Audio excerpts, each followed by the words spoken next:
샬롬, 오늘 저희가 함께 깊이 파고들 자료는 이화준 목사님의 주일 설교, 히브리서 11장과 12장에 관한 내용입니다. 이 설교를 듣고 나서 이런 생각이 들더라고요. 살다 보면 누구나 이제 진짜 못 뛰겠다 싶은 순간이 오잖아요. 뭐 일 때문이든 아이 키우다 지쳐서든 그냥 번아웃이 와서든 바로 그 순간에 대한 이야기입니다. 그렇죠. 설교의 시작부터 아주 흥미로운 비유로 문을 엽니다. 바로 마라톤의 벽이요. 마라톤의 벽. 네.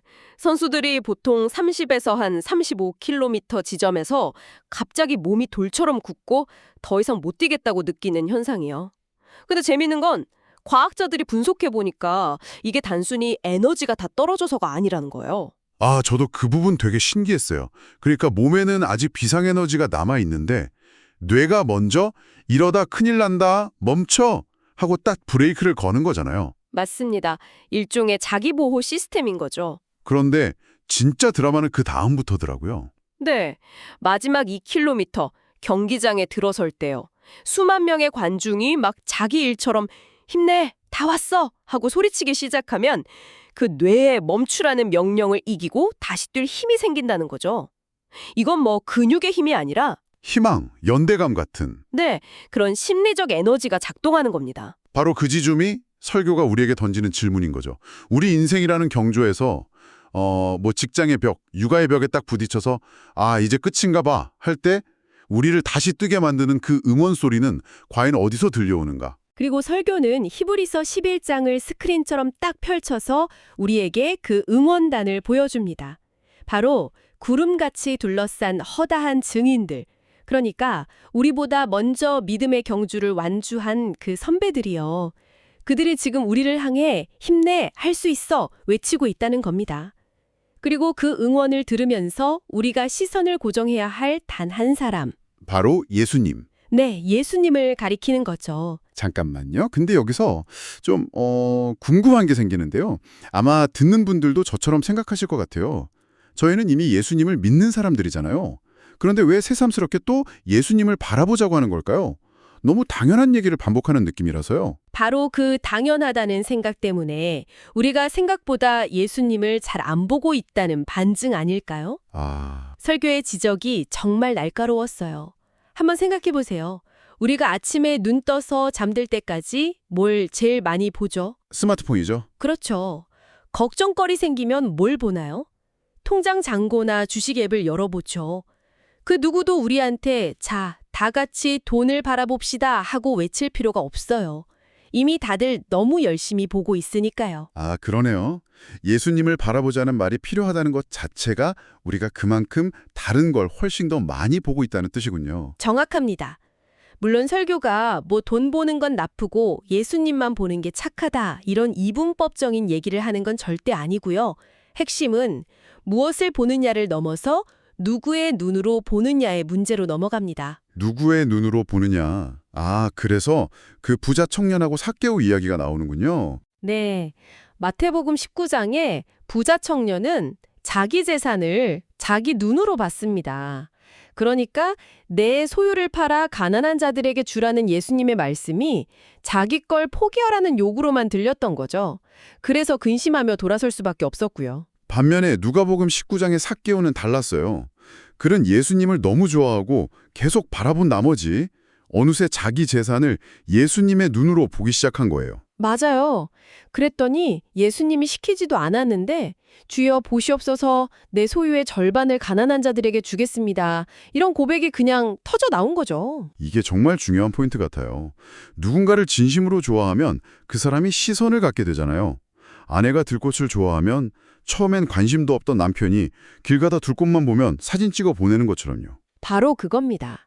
예수님을 바라본다는 건 내 돈, 내 직장, 내 자녀, 내 모든 삶의 영역을 예수님의 눈으로 다시 해석하고 바라보기 시작하는 것. 관점의 전환이 핵심이군요. 그렇게 되면 돈은 더 이상 나의 우상이 아니라 하나님 나라를 위한 도구가 되고요. 직장은 그냥 돈 버는 곳이 아니라 나의 선교지가 될 수 있겠네요. 그렇죠. 설교에 나왔던 그 17세기 로런스 형제 일화가 딱 그 예인 것 같아요. 수도원 주방에서 감자 깎는 그 일이 나의 기도라고 말할 수 있었던 것처럼요. 맞아요. 설거지 같은 평범한 일도 이 그릇으로 밥 먹을 누군가를 축복합니다라는 마음으로 하면 그게 바로 예배가 되는 거죠. 삶의 차원이 달라지는 거네요. 네, 삶의 모든 순간이 사명이 되는 겁니다. 무엇을 하든지 말에나 일에나 다 주 예수의 이름으로 하라는 골로새서 말씀이 현실이 되는 순간이죠. 와, 모든 것이 예배가 된다는 말이 참 좋은데요. 근데 솔직히 저는 주방에서 설거지할 때 그런 생각 잘 안 들거든요. 그냥 귀찮다 이런 생각만 드는데 이게 머리로만 아는 거랑 실제로 그렇게 사는 것의 차이인 것 같아요. 이 간극은 도대체 어떻게 배울 수 있을까요? 아주 좋은 질문입니다. 설교는 정확히 그 지점을 파고들어요. 머리로 이해하는 데서 멈추면 안 되고 우리 앞에 당한 경주를 하자 일단 트랙 위로 올라오라고 촉구합니다. 직접 달려봐야만 비로소 보이는 것들이 있다는 거죠. 그 피아니스트 랑랑의 비유가 생각나네요. 원하는 소리를 얻으려면 머리로만 상상하는 게 아니라 수없이 건반을 쳐봐야 손끝으로 그 느낌을 알 수 있다는 말이에요. 바로 그거죠. 일단 경주를 시작하면, 그러니까 믿음으로 살아보려고 애쓰기 시작하면 첫 번째로 보이는 게 있습니다. 바로 뭘 버려야 할지가 보이기 시작해요. 초기 육상 선수들이 기록 단축하려고 거추장스러운 긴 옷을 싹둑 잘라냈던 것처럼 말이죠. 가만히 앉아있을 땐 몰랐는데 달려보니까 이 걱정이 나를 무겁게 하는구나. 남들 시선 의식하는 이게 내 발목을 잡는구나. 이걸 깨닫게 되는군요. 그렇죠. 그리고 두 번째로 보이는 건 정반대입니다. 버려야 할 것뿐만 아니라 내가 이미 뭘 가지고 있는지도 보이게 됩니다. 내가 이미 가진 것. 다윗과 골리앗 이야기. 네, 이걸 정말 잘 보여주죠. 사울 왕이 자기 갑옷이랑 칼을 주잖아요. 그 당시 최고급 장비죠. 그런데 다윗이 그걸 입어보고는 시험적으로 걸어보다가 바로 벗어버려요. 익숙하지 않다는 이유로요. 여기서 시험적으로 걸어봤다는 게 중요하네요.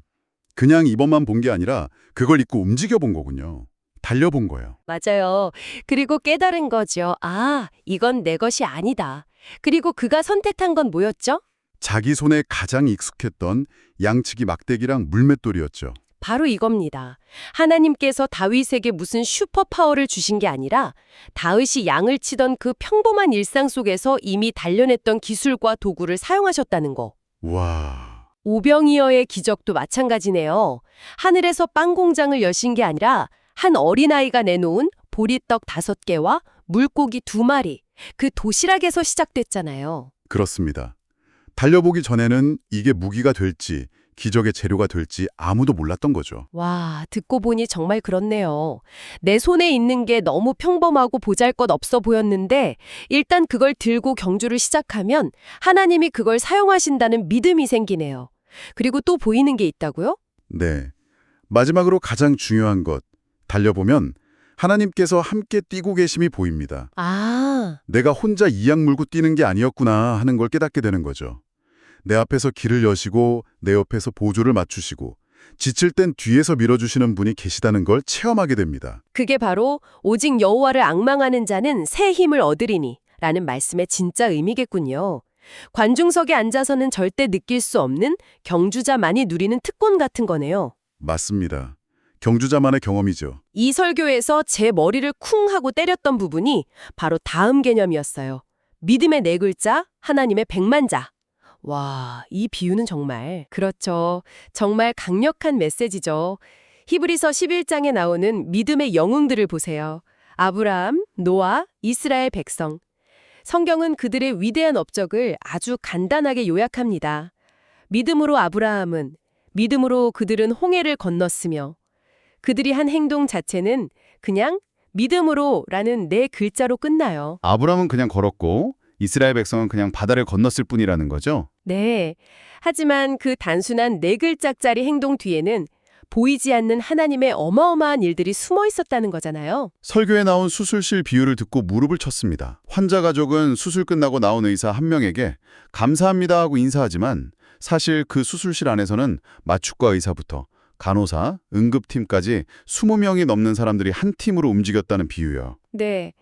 우리가 보는 건 아브라함이라는 한 사람이 믿음으로 걷는 모습이지만 그 뒤에는 하나님께서 그를 부르시고 언약을 맺으시고 길을 인도하시고 온갖 위험에서 보호하시는 100만 자가 넘는 이야기가 펼쳐지고 있었던 겁니다. 노아가 방주를 조립할 때 하나님은 이미 100년 전부터 그 땅에 나무를 심어 키우시고 땅속 깊은 곳에 역청을 준비해 두셨다는 것도요. 그 관점으로 보니까 우리의 구원도 완전히 다르게 보여요. 우리가 예수님 믿습니다라고 고백하는 이 네 글자짜리 믿음 뒤에 창세 전부터 나를 계획하시고 이스라엘 역사를 이끄시고 예수님을 이 땅에 보내 십자가에 달리게 하시고 부활시키시고 또 수많은 사람들을 통해 복음이 나에게까지 전달되게 하신 하나님의 억만자짜리 스토리가 담겨 있는 거군요. 바로 그겁니다. 그러니 우리가 믿음의 경주를 한다는 건 내 의지나 힘으로 버티는 게 아니에요. 이미 나를 위해 억만자의 일을 행하신 그분이 지금도 나와 함께 100만자의 일로 달려주고 계시기에 가능한 일이죠. 설교는 여기서 한 걸음 더 나아가서 정말 놀라운 이야기를 하죠. 예수님께서 그 십자가의 고통을 참으실 수 있었던 이유가 그 앞에 있는 기쁨 때문이었다고 하잖아요. 그런데 그 기쁨이 바로 저와 여러분이라는 거예요. 네, 우리가 지금 이렇게 믿음의 경주를 함께 달리는 이 모습을 보는 것이 십자가의 고통보다 더 큰 기쁨이었다는 거죠. 와, 그래서 예수님은 우리 경주의 코치나 관중이 아니라 선두주자이자 완성자이신 겁니다. 우리보다 앞서 달리시며 길을 내시고 우리와 함께 달리시며 완성으로 이끄시는 분이죠. 우리가 믿음으로라는 네 글자로 한 걸음 내디딜 때 그분은 100만자의 능력으로 우리와 함께 하시는 겁니다. 오늘 설교를 정리해보면 결국 우리에게 관중석에서 그만 구경하고 트랙으로 내려오라는 강력한 초청이네요. 내 손에 쥔 게 다윗의 물맷돌처럼 너무 시시해 보이고 모세의 지팡이처럼 너무 평범해 보여도 괜찮다는 거군요. 일단 그걸 들고 믿음으로라는 네 글자로 달리기 시작하면 나머지는 하나님께서 100만자로 채워주실 거라는 약속이니까요. 맞습니다. 정말 명쾌한 정리네요. 마지막으로 이 설교가 우리에게 남긴 계속 곱씹어 볼 만한 질문 2가지를 나누며 마무리하면 어떨까 합니다. 네, 좋습니다. 첫 번째는 피카소의 일화에서 나와요. 어떤 여인이 5분 만에 그린 자기 초상화에 왜 100만 달러나 받냐고 따지자 피카소가 이렇게 답했죠. 아니요, 이 그림은 50년 하고도 5분이 걸린 겁니다. 아, 예수님 믿습니다라는 우리의 이 네 글자 고백에도 과연 그런 50년의 깊이와 무게가 담겨 있는지 돌아보게 하는 질문이네요. 그리고 더 본질적이고 어쩌면 조금 불편할 수도 있는 2번째 질문이 있습니다.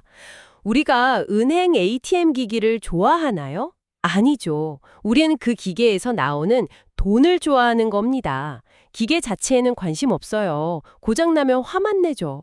헉, 혹시 우리의 신앙도 그런 건 아닐까 하는 질문이군요.